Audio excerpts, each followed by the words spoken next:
সিজদায় গেছি, পায়ের নিচে যাই নামাজ, তাও গরম মানে না। তার নিচে দিয়েছি জুতা, তারপরেও গরম মানে না। কপালে যাওয়ার পরে মনে হলো ফুসা পড়ে গেল। উঠার পরে সবাই তো তাড়াহুড়া করতেছে, আর উনি বলতেছে, আরে আমার পায়ের নিচে যাই নামাজ, আমার পায়ের নিচে জুতা, তারপরে আমার পায়ে গরম লাগে।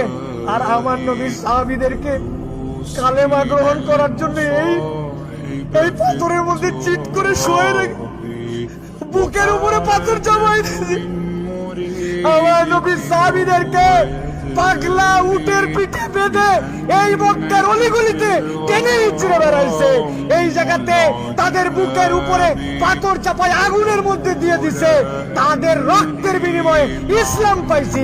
আজকে আমি 2 রাকাত নামাজে পায়ের গোড়ালি গরম হয়ে যাচ্ছে জন্য কষ্ট হয়, এসিটা একটু কম ঠান্ডা মারে জন্য কষ্ট হয়, আমার মাথার উপরে যদি একটুখানি সুন্দর ছাতা না থাকে কষ্ট হয়। আমার নবী, আমার সাহাবীরা কি কষ্ট করছে, এটা ফিলিংস এর সফর, হজের সফর।